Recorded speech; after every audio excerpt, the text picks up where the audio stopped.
Bueno, vamos a arrancar ahora sí con el balance masa propiamente dicho, con la matemática balance masa, y vamos a empezar con reservorios de gas seco.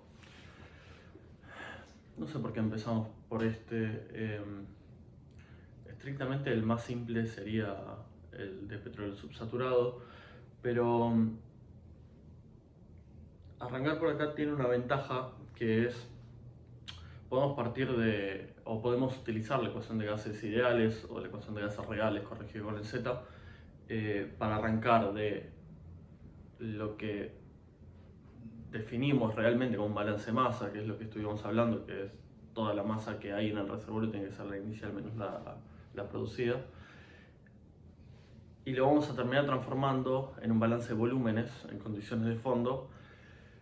Medio que una vez que tengamos hecho eso, de acá en adelante vamos a continuar usando eso, porque hacer el balance masa y en un reservorio, en un caso donde tengo gas seco y la composición de esa masa, la composición molecular de la mezcla de hidrocarburos que forman esa masa no cambia con el tiempo, pero en el momento que tengo gas con condensación en fondo o petróleo que libera gas en fondo, particularmente en ese caso, ya es más difícil hacer balance masa, entonces es mucho más simple hacer balance de volúmenes. Es igual de válido, obviamente, porque es una transformación matemática que nos permite pasar de uno a otro, matemática física, pero en este caso sí vamos a arrancar de un balance de masa, vamos a llegar a un balance de volumen, vamos a ver cómo pensar el balance de volumen para los demás casos sin necesidad de atravesar todo este proceso, y a partir de ese momento vamos a hacer directamente eso. Entonces, bueno, voy a tratar de ir siguiendo esto para no alejarme mucho. Pero vamos a partir de la premisa que dije, que es que la masa remanente en cualquier reservorio tiene que ser igual a la masa inicial menos la masa producida. Ahora, si estoy en un reservorio de gas seco, entonces pensemos cómo es la composición de ese gas que voy a tener en fondo y ese gas que voy a ir produciendo en superficie. Si miro una curva de composición del hidrocarburo en presión y temperatura, un reservorio de gas seco va a empezar más o menos en esta posición, dependiendo de la presión y la temperatura, por supuesto, pero a medida que yo decrezca la presión del reservorio, no hay efecto que yo pueda ocasionar en el reservorio por pérdida de presión que ocasione que parte del fluido condense en fondo, parte de ese gas se transforme o pase a estado líquido en fondo. Por lo tanto, a lo largo de toda su vida, desde la presión inicial hasta la presión de abandono, me voy a encontrar fuera de la campana de cambio de fase, por lo tanto nunca voy a tocar la línea, esta línea, que es la línea que me da el punto de rocío, que me daría el potencial punto de rocío donde condensaría el líquido. En particular, gas seco tiene una segunda componente que es incluso el gas que saco del reservorio hasta presión estándar, podemos decir, o presión de superficie y temperatura estándar o de superficie, esta temperatura es del reservorio, ponemos así, T del reservorio.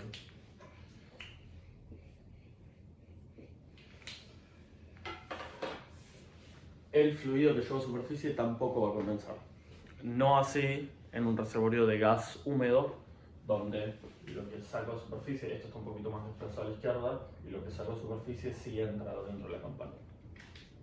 Sin embargo, lo que está en fondo nunca entra en la campana, eso sería gas húmedo. Pero empecemos con gas seco, que es el más simple. Entonces, si esto se cumple, puedo decir que siempre, sin importar el momento donde me encuentre, la composición molecular de cada unidad de gas que yo saque del reservorio va a ser independiente del momento dentro de la vida del reservorio que yo me encuentre, ¿sí? Porque si nada condensa, entonces no importa en qué momento yo extraiga masa de ese reservorio, cada kilo de masa, cada unidad de masa que yo saque del reservorio va a estar compuesta de las mismas moléculas. ¿Me explico? Por lo tanto, en todo momento se va a cumplir que el peso molecular de la masa que estoy sacando va a ser una constante, por lo tanto puedo transformar este equilibrio, este balance de masas en balance de moles, de número de moles, ¿sí? Por lo tanto, o sea, pasando esto dividiendo y cancelando los pesos moleculares, ¿no? Por lo tanto, el número de moles remanente debería ser igual al número de moles iniciales menos el número de moles producidos.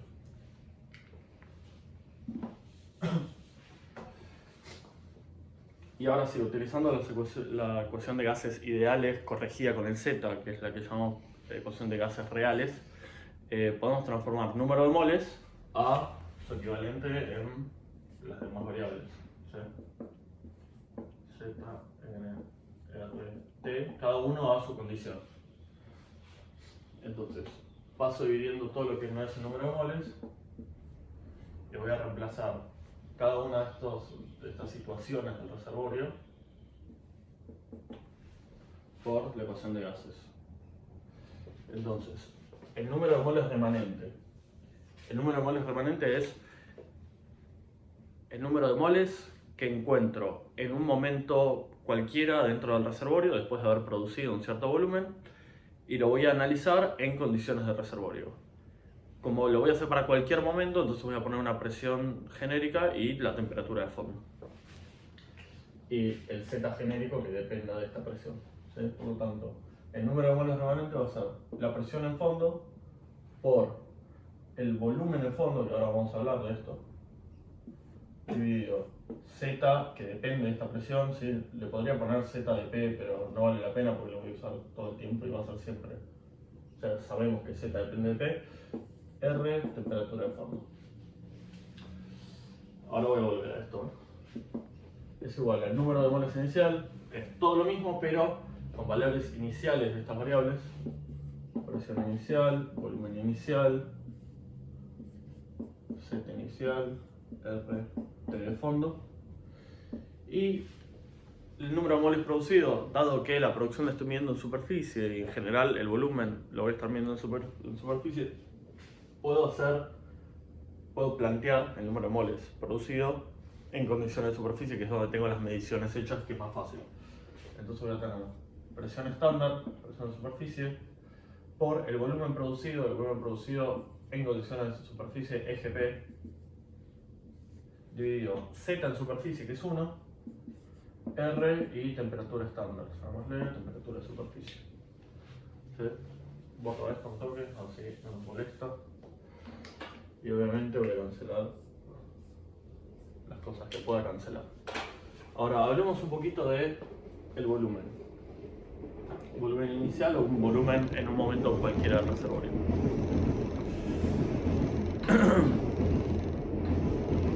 Nosotros vamos a poder decir, pensemos el volumen, acá estamos hablando de volumen de gas, ¿sí? Volumen de gas en condiciones de fondo, en particular el volumen inicial de gas en condiciones de fondo. ¿De qué depende el volumen de gas en condiciones de fondo? Bueno, ¿qué voy a tener yo en un reservorio en el momento inicial? Voy a tener un volumen corporal que va a estar parcialmente saturado por agua, que es el agua irreductible, y el resto va a estar saturado de gas, que es 1 menos U.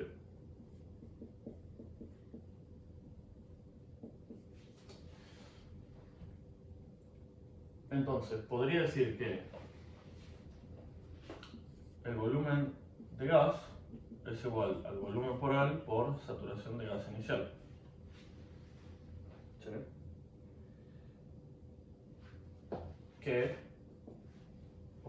Perdón, el volumen de gas inicial. Es el volumen corporal por la saturación de gas inicial.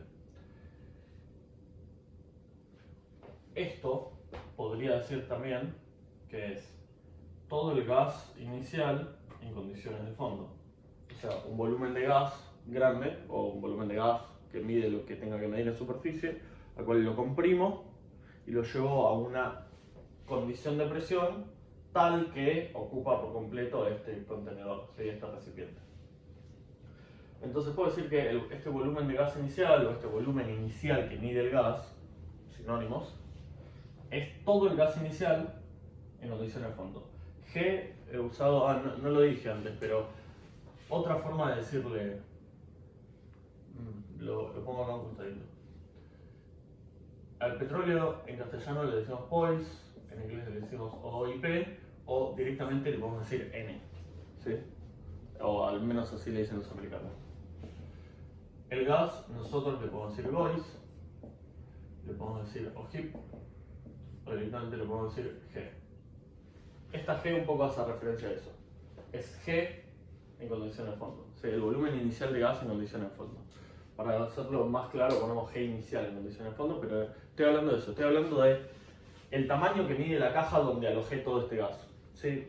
Puedo mirar lo que mide el gas o puedo mirar lo que mide la caja donde está contenido este gas, ¿sí? Cuando digo la caja donde está contenido este gas, ¿de qué estoy hablando? Estoy hablando de el volumen poral destinado al gas, o sea, ya habiendo descontado lo que es saturación de agua.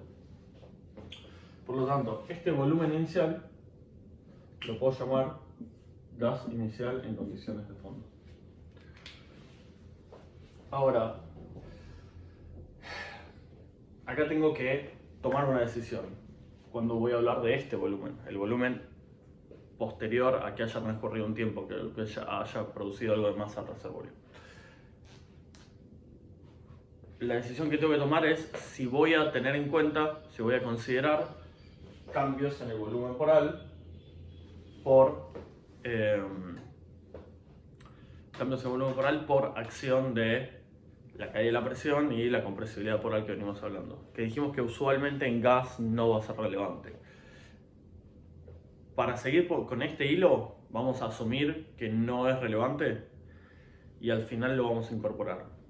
O lo incorporamos al final de la matemática del balance de gas, o lo incorporamos al final de la matemática del petróleo subsaturado.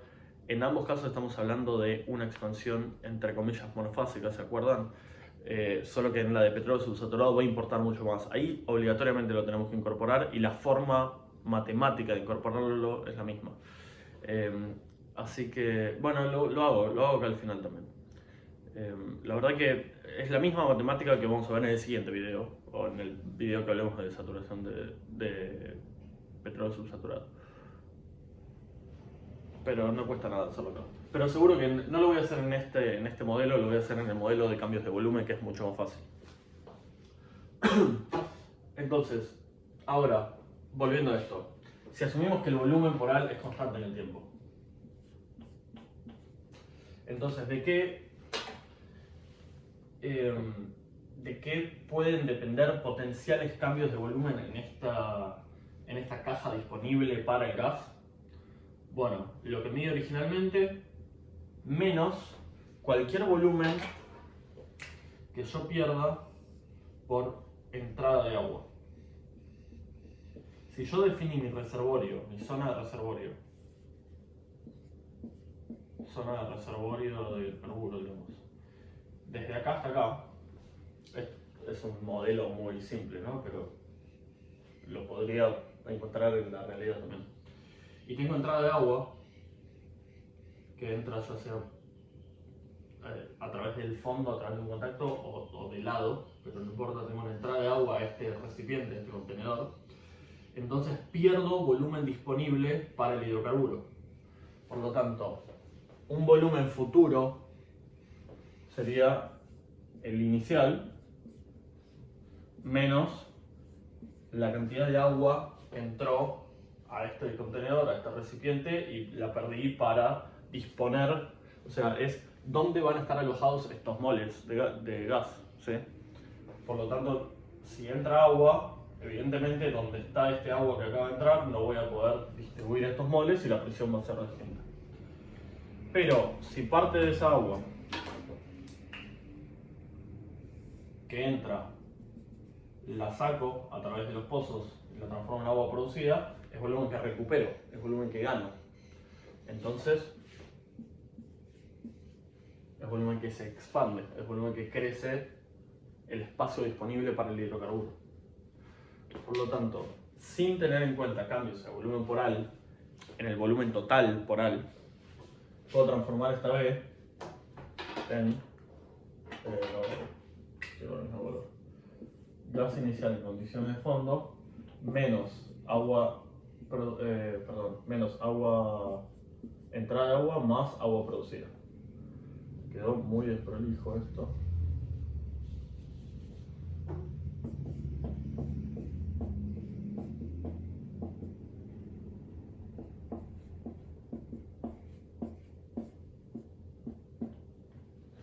Ahí está. Entonces, esto vale siempre y siempre y cuando no consideremos cambios en volumen por al, que haría que me cambie esta variable, que acá la estoy tomando como una constante. Y los únicos cambios que puedo tener en el espacio destinado a alojar hidrocarburo es si entra agua o si logro desalojar parte del agua que entra. Esto siempre debería ser menor que esto. Sí, si no significa que yo le estoy ganando agua al acuífero, podría pasar, pero me cambiaría el tamaño total del caja. Entonces, esto así como lo tengo es perfectamente válido, pero todavía es muy incómodo, entonces vamos a seguir operando para transformarlo en variables más útiles, ¿sí? O más prácticas. Bueno, voy avanzando. Entonces voy a ir lentamente, voy a hacer que esto tienda a la ecuación de una recta, ¿sí? Que es lo que vamos a terminar graficando y que es algo que ya mostré al pasar cuando hablé de los mecanismos de drenaje en gas.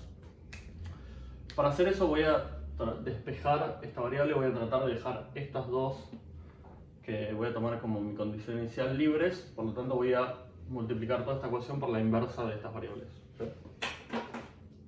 Entonces tengo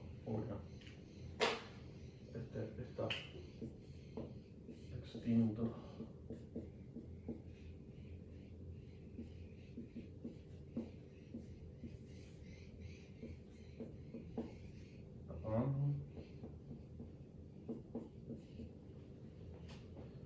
Voy a dejar el lugar para hacer lo que quiero hacer.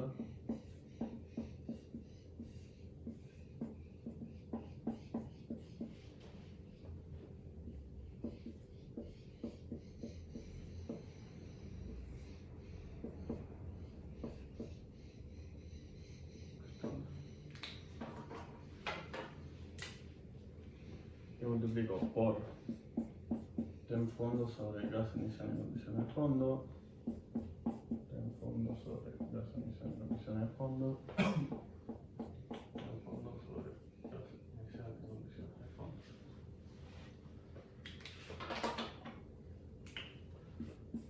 Esto se va con esto.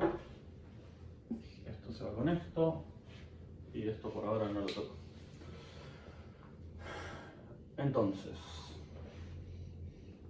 voy a reordenar un poquito.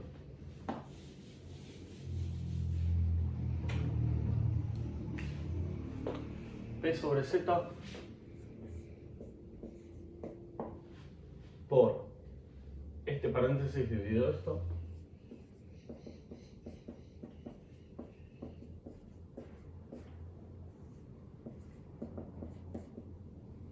es igual a PI sobre ZI menos,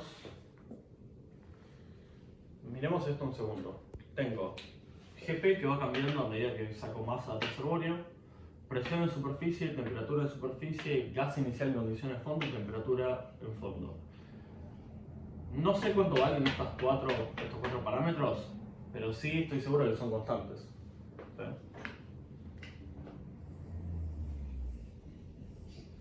Todo esto es una constante, porque los cuatro son constantes. Por lo tanto, incluso aunque no sepa cuánto valen, podría decir esto.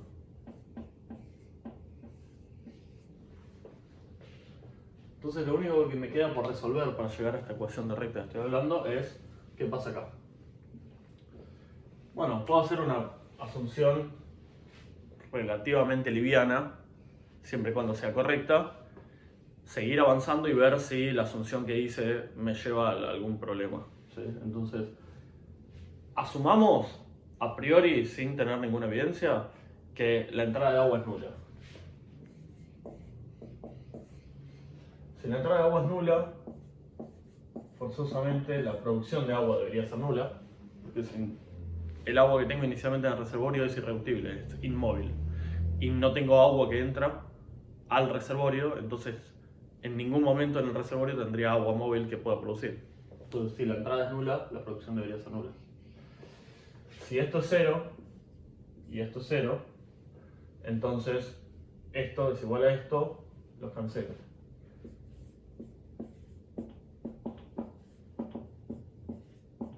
De nuevo, no estoy diciendo que esto sea así, estoy diciendo que voy a asumir que es así y después voy a ver si llego a algún problema.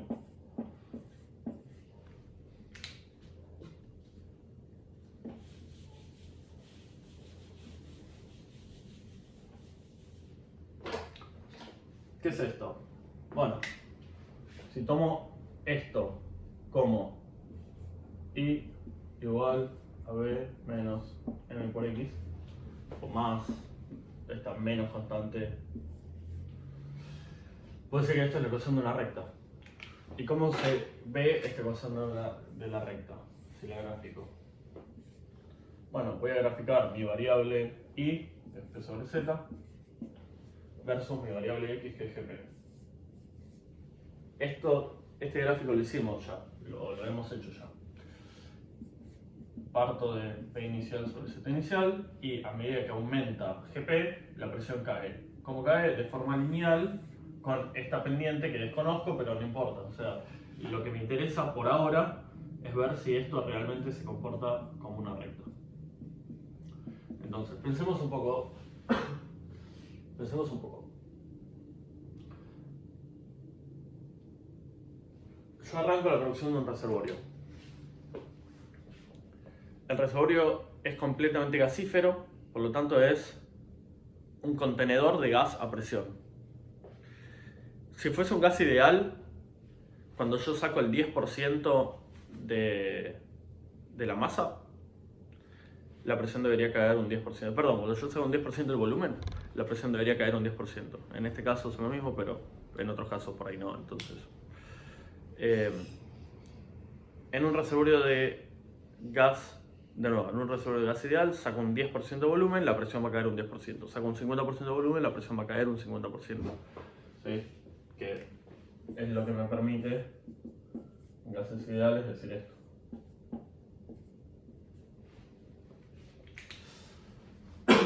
Ahora, cuando estoy en gases reales, entonces esto no se cumple a la perfección, por eso tengo que corregir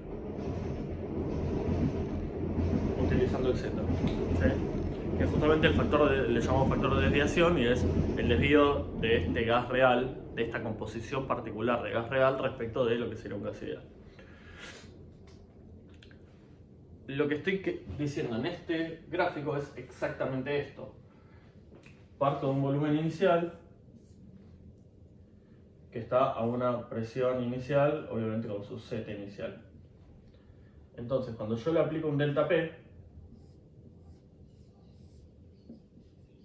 o le genero una caída de presión, y llego a una P futura, o una P determinada, con el Z que corresponde a esa P, o sea, una presión corregida por este factor de corrección, y no tengo cambios en el tamaño del contenedor, entonces lo que mide este contenedor antes es lo mismo que lo que mide este contenedor después, y esta caída de presión forzosamente me tiene que haber generado esta producción. ¿Por qué? Porque todo lo que no cabe adentro del contenedor tiene que haber salido. ¿Sí? Por lo tanto, saco X porcentaje de masa, de volumen, cae X porcentaje de la presión, corregida por su Z. Y esto debería valer siempre y comportarse de forma lineal. ¿Qué es lo único que podría hacer que este comportamiento lineal no se mantenga? Que mi asunción de entrada de agua haya sido incorrecta. Entonces, ¿cómo me doy cuenta yo de esto? De si esto que hice vale o no. Empiezo a producir. Empiezo a producir y a medida que pasa el tiempo voy midiendo presiones y voy controlando las acumuladas en esos momentos.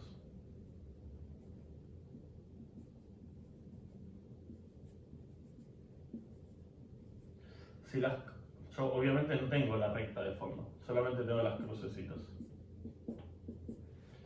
Si las cruces se alinean, entonces mi asunción de entrada de agua igual a 0 era correcta. Porque una entrada de agua no me daría ese comportamiento lineal, porque la entrada de agua no es proporcional a la caída de la presión. O no en un tiempo largo. Entonces, puedo identificar en este gráfico si tengo o no entrada de agua en función de si esos puntos son perfectamente lineales. Y cuando digo perfectamente lineales es exceptuando errores de medición bastante lineales, pero los errores de medición, sobre todo en producción de gas, no son menores. O si tengo una leve curvatura. Si tengo una entrada de agua, ¿hacia dónde se va a desplazar esto? Y ya lo dijimos, hacia arriba, ¿sí? Porque para el mismo volumen producido de gas voy a tener un mayor mantenimiento de presión, o dicho de otra forma, la presión va a caer menos, porque tengo un aporte de energía del acuífero. Ahora, ¿cuál es el problema? Bueno, obviamente si si produje el 80% de la vida del reservorio, o dejé que la presión cayera el 80%, y estoy viendo claramente si tengo esto o tengo una curvatura, entonces estoy obteniendo el dato, pero después de haber producido un montón de años. Y la verdad que el dato de si tengo o no entrada de agua lo quiero tener lo más cercano al inicio posible. Y cerca del inicio es muy difícil saber si estas tres cruces van a dar una línea recta o van a dar una curvatura asociada a una entrada de agua. Por lo tanto, es muy difícil en este gráfico llevarme en limpio el dato de la existencia o no de entrada de agua en función de cómo se están comportando los primeros puntos. ¿Cómo soluciono esto? Bueno, voy a pasar a un segundo modelo que es mucho más sensible a esas primeras variaciones y que me van a permitir no comprobar fehacientemente, pero por lo menos disminuir muchísimo mi incertidumbre respecto de la existencia de una entrada de agua, incluso en el caso donde la entrada de agua sea sutil, sea leve. Porque, ¿qué puede pasar? O ¿qué va a pasar seguramente? Si yo tengo una entrada de agua pensemos cómo serían los primeros puntos sin entrada de agua o con entrada de agua. Hago sin entrada de agua con estas crucecitas. Cerca del inicio, si estoy hablando del primer, 10-15% de la producción. O estas crucecitas. Esto es con entrada de agua. Son levemente superiores, tienen una mínima curvatura, pero esa curvatura tranquilamente cae dentro del error de la medición. ¿Sí? Si extrapolo, ¿se acuerdan cómo habíamos hecho en uno de los videos anteriores? Si llevo esta caída de presión, si llevo todo el gas a presión inicial, sea 0 manométrica o 1 atmósfera en presión absoluta, puedo obtener el GOIS. ¿Sí? Si hago esto mismo con la línea azul, voy a estar sobreestimando el GOIS, que es lo peor que me puede pasar. ¿Sí? Sobreestimar el GOIS. Creo que tengo mucho más de lo que realmente hay. Por lo tanto, si yo voy a estar abandonando el reservorio, por ejemplo, a esta presión de abandono, y pienso que esta va a ser mi EUR de gas, pienso que esta va a ser mi EUR de gas, cuando en realidad es esta, puedo tener un error gigante. ¿Sí? Acá, ojo, parece 60, 70, 80% de volumen mayor que el real, y esos son valores que pueden pasar tranquilamente en la realidad. No es una exageración de gráfico. Una leve entrada de agua muy sensible, o que los puntos que por estar midiéndolo cerca del inicio me vuelven el cálculo muy sensible a esas mediciones, hacen que mi extrapolación del Voice sea mucho más optimista y puedo tener este orden de magnitud de errores. Una de las cosas que me evidenciarían o que me darían un indicio de entrada de agua cuando estoy más adelante es que, ¿se acuerdan lo que dije? Que si la entrada de agua es nula, la producción de agua es nula. En cambio, si empiezo a producir agua, bastante agua, entonces voy a empezar a sospechar de que me está pasando esto en vez de esto. Pero si estoy en el inicio y estoy lejos del contacto de agua, o sea, mis punzados están lejos del contacto de agua, estoy produciendo y produzco gas seco y no tengo producción de agua, justamente porque estoy en el inicio y estoy teniendo una entrada de agua, pero que todavía está lejos de la zona donde yo estoy produciendo, entonces es probable o es posible que me coma este efecto. Entonces, vamos a ver un segundo modelo, que es el que les decía de los cambios en volumen, que hace que esto sea mucho más evidente, mucho más representativo, y que es la misma matemática, pero configurada de una forma distinta, que me lleva a un gráfico distinto, que hace que esto sea más fácil de detectar, nada más.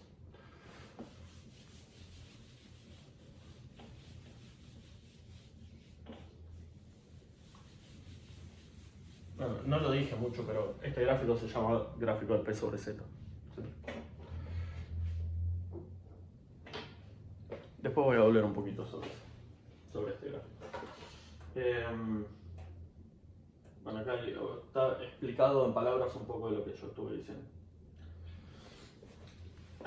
Bueno, para este segundo modelo, que es de expansiones y producciones, que está bastante bien explicado en el libro de Dake,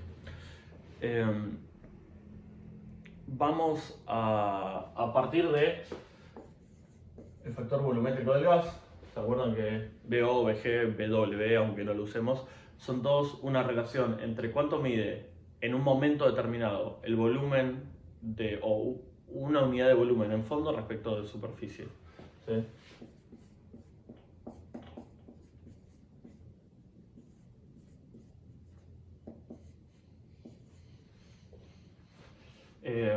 Puedo decirlo, que lo estoy haciendo para...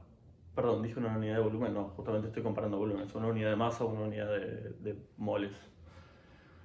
Lo que voy a hacer es comparar estas dos condiciones, en fondo en superficie, matar todo lo que puedo matar y armar la ecuación del BG en función de los parámetros que estuvimos usando hasta ahora.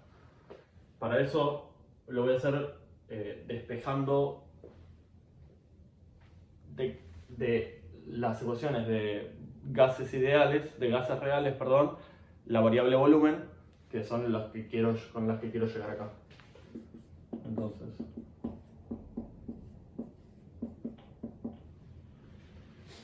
si hago esto y sé que voy a llevar la misma cantidad de moles de una condición de fondo a una condición de superficie, entonces voy a hacer esto en fondo, esto en superficie, y voy a cancelar el número de moles. ¿Sí?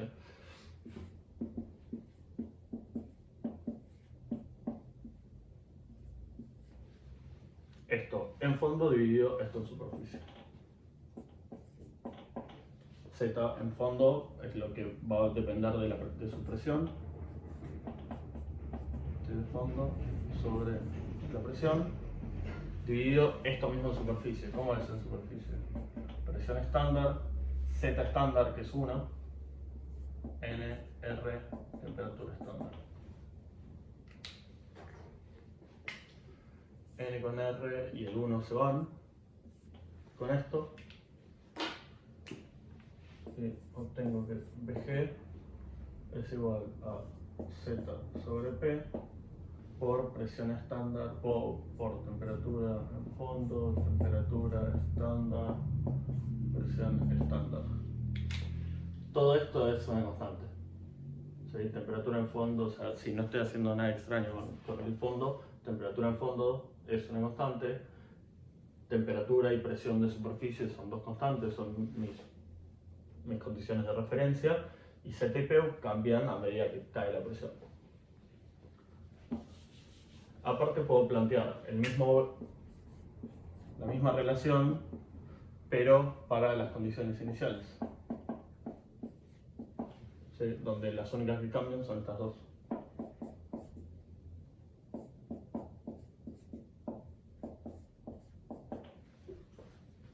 Ok. Ahora, voy a partir de una de las ecuaciones que habíamos dejado en uno de los momentos previos, que era antes de despejar, antes de aislar P inicial sobre Z inicial, ¿sí? Antes de armar la ecuación de la Richter, que es P inicial sobre Z inicial por gas inicial en condiciones de fondo. Me macheteo para no hacer líos. Temperatura de fondo menos estándar por Gp sobre temperatura estándar igual a P genérica, gas inicial en condiciones de fondo menos entrada de agua más producción de agua sobre Z temperatura en condiciones de fondo. Ok, y ahora sí, lo que voy a hacer es, voy a multiplicar lo que necesite para transformar esta ecuación a ecuaciones que usen BGI y BGI. ¿Sí? Entonces, acá, ¿qué necesito? Oh, en realidad, bueno, voy a terminar usando 1 sobre BGI y BGI, pero bueno, lo hago con otro color.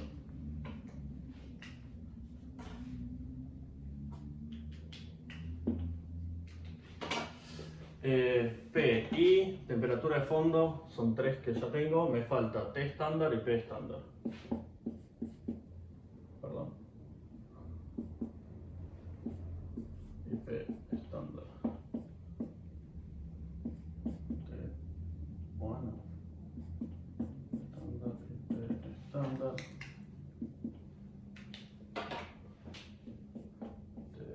T estándar y P estándar. Ahora, todo esto es 1 sobre BGI, ¿sí? Por lo tanto, tengo que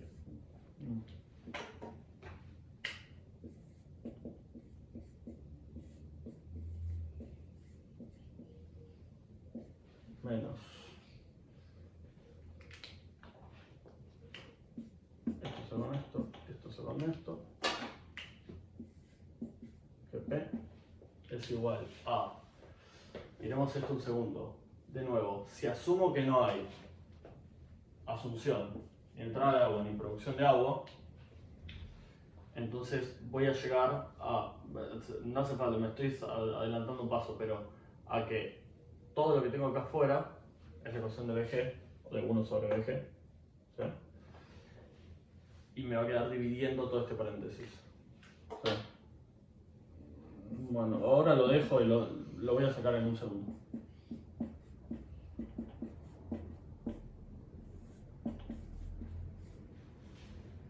Yo hago esto, ¿sí?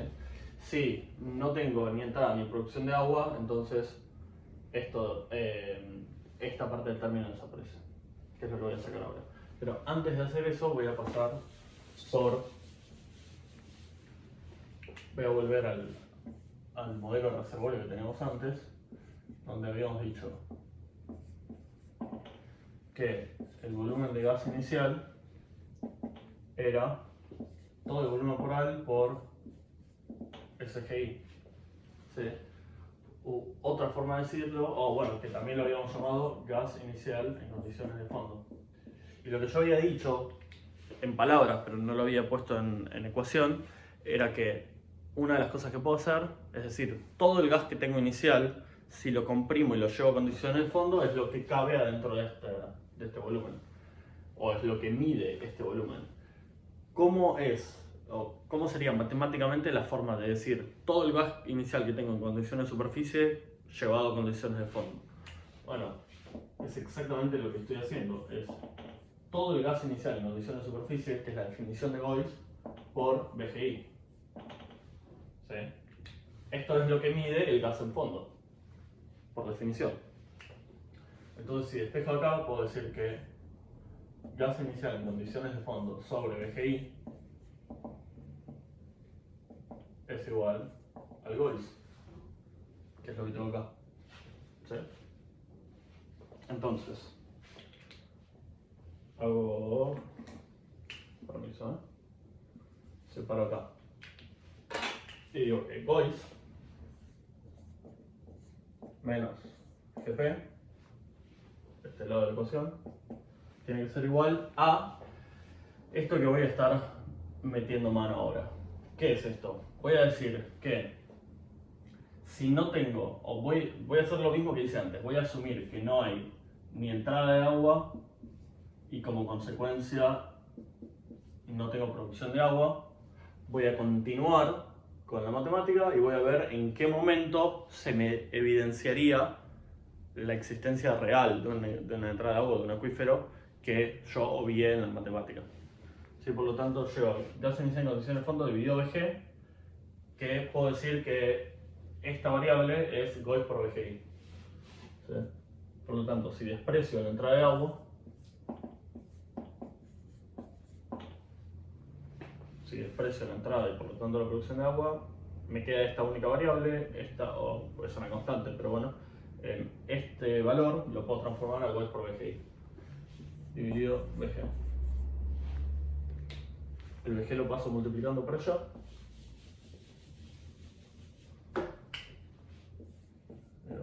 Gois por BG menos GP por BG es igual a Gois por BGI. Si reordeno esto para que todo quede sumando lo que me quede cómodo, me queda Gois por BG menos BGI es igual a GP por BG.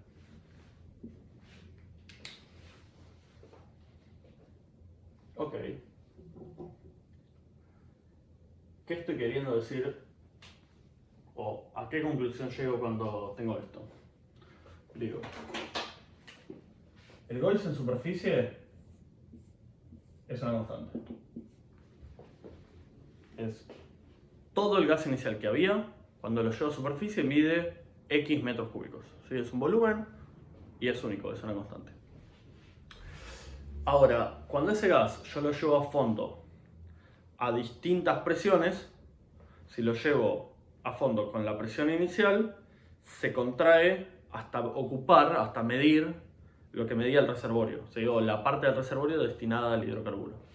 Entonces, si este Gois lo multiplico por BGI, mide gas inicial en condiciones de fondo, o Gois por BGI. Si este Gois, en cambio, lo multiplico por BG, o sea, lo llevo a fondo, pero con una presión un poco menor que la inicial, entonces mide Gois por BG, que mide un poco más.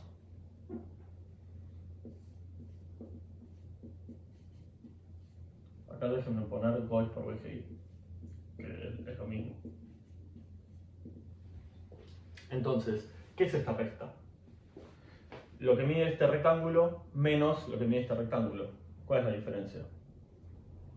Esta superficie. ¿Qué me está diciendo esto? Que cuando yo dejo caer la presión de todo el gas inicial que hay en fondo, desde la inicial hasta la genérica que me da este BG,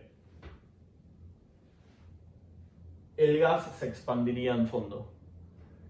El lugar donde está alojado ese gas no cambia de volumen, por lo tanto tiene que haber salido. ¿Y cuánto sale? Y en fondo sale este mismo rectángulo con su BG, ¿sí? O este mismo rectángulo, vamos a decir, a esta misma presión, a esta presión. Que cuando lo llevo a superficie, obviamente como la presión es la misma, el BG es el mismo, se expande, cambia de volumen y mide GP. si este GP lo llevo a fondo con BG, mido el rectángulo. Entonces lo que estoy diciendo es, lo que expande este GOIS que crece en fondo, forzosamente tiene que ser igual a lo que se produce cuando lo miro en condiciones de fondo. GP en condiciones de fondo. ¿Sí? Lo que estoy diciendo es, esto es este rectángulo. Esto es este rectángulo. Tienen que ser iguales. Obligatoriamente tienen que ser iguales. ¿Cuáles son las cosas que podrían hacer que eso no sea igual? Entrada y producción de agua. Sí, ahora lo vamos a incorporar. Pero si esto se entendió, es un buen primer paso. Ahora, si no obviaba la entrada de agua, la tendría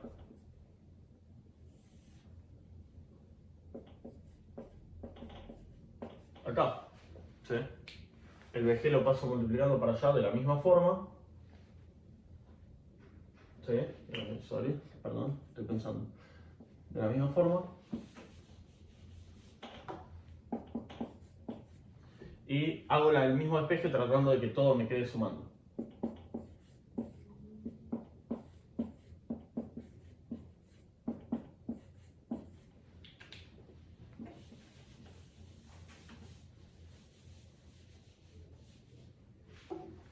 ¿Sí? Y llego a esta ecuación, que es muy parecido a lo que armé acá, pero le agregué una variable extra, que es todo lo que cambia de volumen adentro de esta caja, más lo que entra de agua, que me empuja más volumen hacia afuera, tiene que ser igual, ahora este rectángulo nuevo, tiene que ser igual al rectángulo que miden las producciones. Si acá estoy sacando 80% de gas, si estas expansiones son, por ejemplo, por decir algo, 80% de gas y 20% de cambio de volumen asociado a una entrada de agua, ¿significa que los 100 que van a medir esto van a ser 80 de petróleo y 20 de agua? No necesariamente. Por ejemplo, lo que habíamos dicho al principio. Empiezo a producir, tengo los pulsados lejos del agua. Cuando cae la presión, cuando cae la presión, el agua ingresa en la entrada de agua, el acuífero ingresa al reservorio, agregándome una energía extra. Por lo tanto, mi producción en vez de ser 80 es 100. ¿Qué voy a estar produciendo? 100 de gas.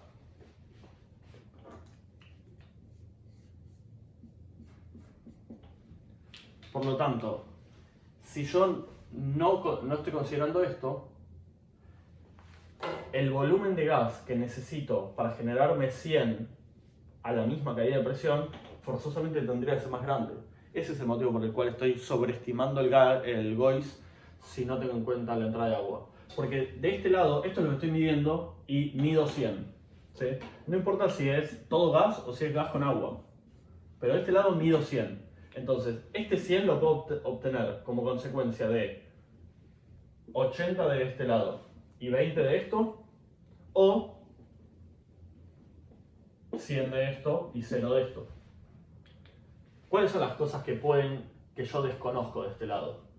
Y si estoy midiendo acumuladas y estoy midiendo presiones, o sea, si estoy midiendo acumuladas, supónganse que todavía no produzco agua, que es el caso que acabo de describir. Mido GP y mido presión. La presión, como tengo datos de PVT, me da datos de VG para cada uno de estos datos de presión. Entonces tengo para cada acumulada el valor de la presión y el valor del VG. Por lo tanto, para cada GP, estos dos, este en particular es un dato, este es el dato inicial. Entonces, este lado del paréntesis no cambia. Si estoy usando el balance de masa, el modo histórico, que es, entro con datos de presión y datos de acumulada y trato de calcular el GOIS, entonces estoy midiendo 100, este paréntesis es una constante, lo único que me queda es decir que el GOIS es grande. Si incluyo la entrada de agua, parte de este GOIS se achica, porque estos 100 los explico parcialmente con la entrada de agua. Entonces, a eso es lo que hacemos referencia cuando decimos que este es un modelo de expansiones y producciones. Estas son las cosas que cambian de volumen en fondo, que expanden en fondo. Estas son las cosas que se producen. En general va a ser mucho más simple medir esto que medir esto. Sí, esto sí o sí lo tengo que medir de forma indirecta. O con modelos estáticos o con balance de masa, con lo que sea. Las producciones, si soy más o menos prudente y más o menos hábil, debería medirlas bien o medianamente bien. Las presiones se miden también un poco de forma indirecta, pero en particular en un reservorio de gas debería tener buenas o aceptables, tolerables mediciones de presión. Entonces, esta es la ecuación planteada para es la ecuación de masa, la ecuación de balance de masa, que le hicimos muchas, ni siquiera transformaciones, le hicimos muchos cambios en el camino, pero es la misma ecuación, no hicimos nada raro, y la dejamos planteada como expansiones en fondo en función de producciones en fondo versus producciones en fondo, o igualadas a producciones en fondo. Para esto podemos hacer un paso extra, que es aplicar el modelo que hicieron dos autores que se llaman Ablena y Ode, y encontrar una forma de representar estas variables o este modelo de una manera que permite identificar muy fácilmente si hay realmente entrada de agua en el reservorio. ¿Cómo hicieron eso? Bueno, parten de este modelo y avanzan un poquito más. Dicen, bueno, a todo este lado le voy a llamar F. F, por poner un nombre, que es la suma de las producciones, ¿sí? La suma de todo lo que sale del reservorio. Y a esto le llaman eje, expansión del gas. ¿Sí? Está en inglés, así que no es expansión del gas, pero le podemos decir expansión del gas. Por lo tanto, dicen que Gois por eje más la entrada de agua, que desconozco, es igual a F. Y si paso dividiendo eje, o si divido ambos términos por eje, llego a que Gois más la entrada de agua sobre eje es igual a F sobre eje. Pensemos cómo se vería esto, o bueno, hago un pasito extra antes de pasar el gráfico. A esto le podemos hacer un girito de tuerca más y decirle que es una función de entrada de agua.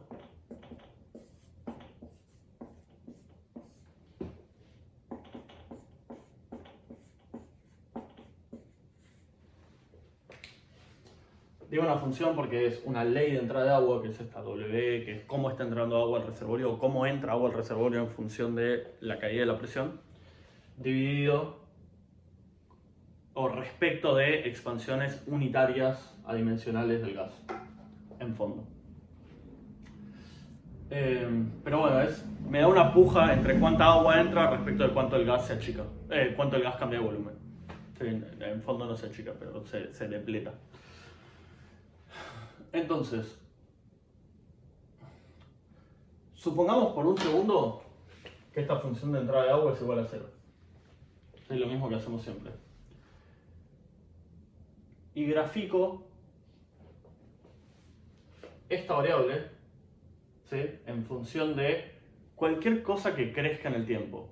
Podría hacerlo en función del tiempo, podría hacerlo en función de cualquier variable que aumente con el tiempo. En particular, para ser prolijos y para ser parecidos al gráfico anterior, lo voy a hacer con el eje X siendo igual a GP. ¿Sí? Pero no es excluyente, lo podría hacer, hay otras combinaciones.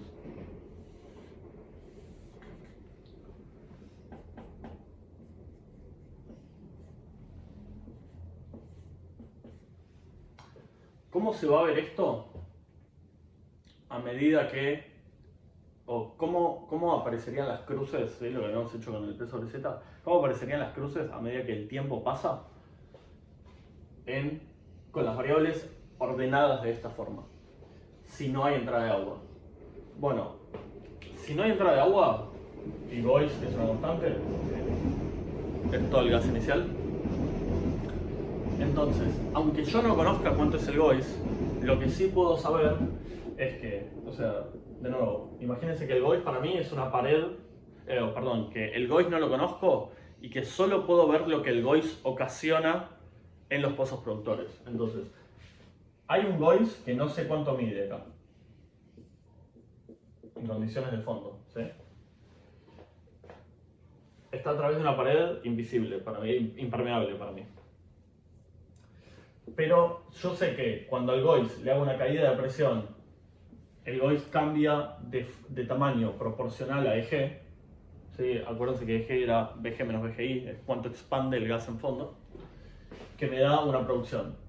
Por lo tanto, si este F, que es un volumen que mido en superficie, me da 100, ¿sí? Y EG, para ese cambio de presiones, que acuérdense, es VG menos VGI, por lo tanto, si yo estoy midiendo las acumuladas y estoy midiendo las presiones, conozco VG, porque es un dato de laboratorio. Y EG es, por ejemplo, 0,1, entonces el GOIS, que estoy estimando indirectamente, me da 1000. Ahora, si la única cosa que aporta energía a lo que yo produzco del lado de los pozos, ¿sí? Produzco a través de los pozos, es el cambio de volumen de ese GOIS, el cambio de volumen de ese gas inicial, entonces, cuando EG sea el doble, mi producción forzosamente debería ser el doble. Y el cociente debería seguir siendo 1000. ¿Por qué? Porque el cociente debería seguir siendo GOIS. Entonces, ¿cómo? Fíjense que la F está cambiando y EG debería estar cambiando de forma proporcional. Entonces, ¿cómo serían las crucecitas que yo pongo en este gráfico a medida que el tiempo pasa? Siempre que haga F sobre G, el cociente debería darme lo mismo. Y además, ese cociente, por cómo armé la ecuación, es el GOIS. Son estos 1000.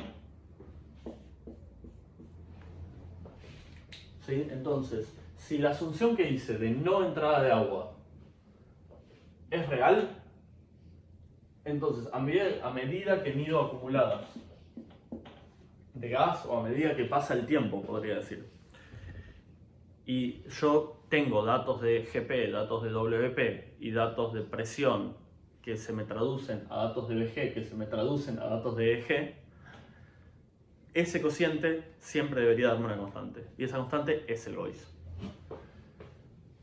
Ahora, ¿todo esto es válido? Sí, mi asunción de entrada de agua nula era correcta. ¿Qué pasa si tengo entrada de agua? Bueno, si hay entrada de agua, el volumen que está entrando de agua al reservorio va a ir aumentando con el tiempo. Entonces, si bien eso es cierto, otra forma de pensarlo es que no importa cuánta agua entre en el tiempo, la entrada de agua inicial, la entrada de agua en el origen, el volumen de agua que ingresó al reservorio o que hay en el reservorio en el primer instante de producción, tiene que ser nulo, porque ese es mi punto de partida. A partir de ahí entra agua, por lo tanto ahí no había agua. Entonces, cuando yo, de nuevo, ¿qué es lo que yo estoy midiendo en superficie? En superficie mido GP, mido WP, mido presiones, y estas presiones me dan VGs. O sea, la combinación de esto de arriba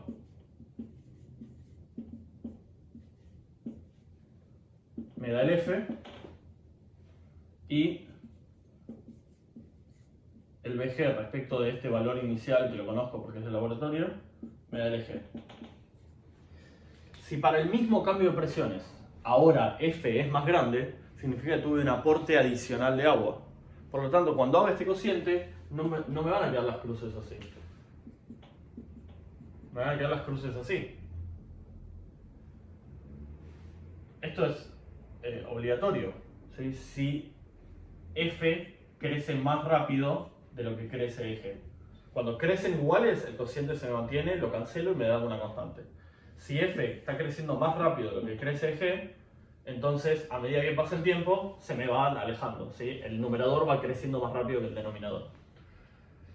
Perfecto, pero obligatoriamente en el origen, o cuando voy un instante de producción, esa primera molécula o ese primer metro cúbico que sale de gas tiene que ser consecuencia de la expansión del Gois, porque todavía no entró agua al reservorio. En el primer instante, ¿sí? Es algo matemático.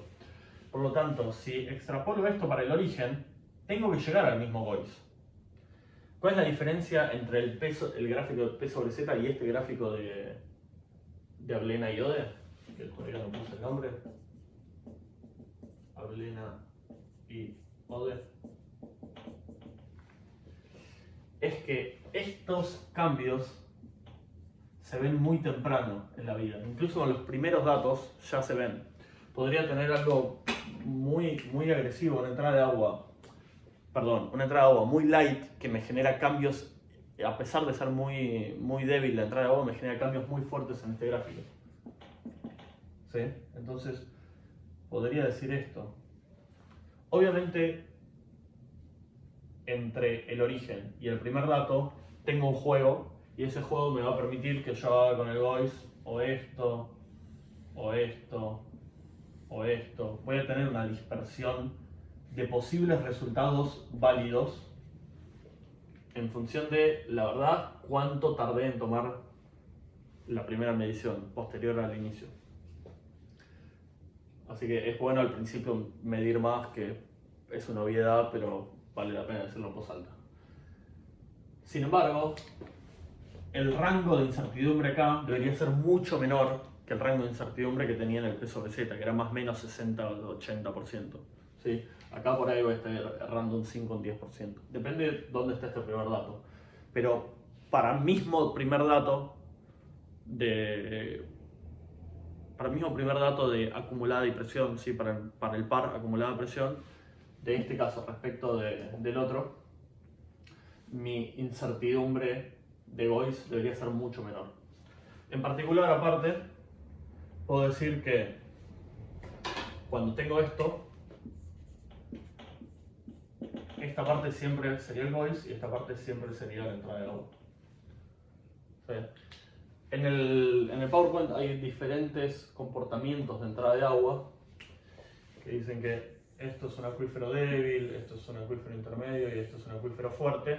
Eso tiene que ver con, acuérdense que esto está compuesto de entrada de agua en el numerador y G en el denominador. ¿Cómo compite la entrada de agua respecto a los cambios de volumen de gas? Cuando la entrada de agua se acelera a medida que la presión va cayendo, esto dispara para arriba. Cuando permitimos que la presión caiga en el reservorio, la entrada de agua entra primero mucho y después pierde capacidad de expansión el acuífero o está imperfectamente alimentado, lo que sea, y cada vez empieza a entrar menos agua a medida que el gas sigue expandiendo, entonces este cociente se vuelve a achicar. Pero en todos los casos esto es mucho mejor para identificar entradas de agua y para estimar el Gois. Entonces, si este es mejor, ¿por qué hacemos este y por qué mencionamos el otro? Por dos temas. La forma de... O sea, si usamos este para identificar la entrada de agua, vemos que no hay entrada de agua, el otro es mucho más fácil de entender, es mucho más fácil de explicar. Las variables son más obvias, que son presión y acumulada, o presión corregida y acumulada. Entonces, es muy fácil ver el momento, el estadio del reservorio en donde estamos. ¿Sí? Esta era mi condición inicial, esta es mi condición actual, estoy a 2/3 de la presión inicial, me quedará un poquito hasta el abandono. Es mucho más entendible, es mucho más gráfica, es mucho más... en una reunión es mucho más útil. Pero tengo que asegurarme que no haya habido entrada de agua. La otra es que, siendo ambos métodos tan fáciles, no me cuesta nada hacer los dos y ver si el Gois me está dando parecido. Si hago el P sobre Z, el Gois me da 1000, y hago el Ablena y Ode y el Gois me da 500, tengo un problema. Si hago los dos y uno me da 950 y otro me da 930, es muy probable que el Gois ande por ese valor. ¿sí? Bueno, vamos a cortar acá y después voy a hacer un método más, que por ahí a priori es el más inútil de los dos. Vamos a hacer un par de conclusiones finales y vamos a hablar de cómo esto se modifica cuando tengo un reservorio de gas húmedo, ¿sí? Que básicamente no va a cambiar tanto, pero vamos a ver cómo incorporamos esos cambios. Listo, adiós.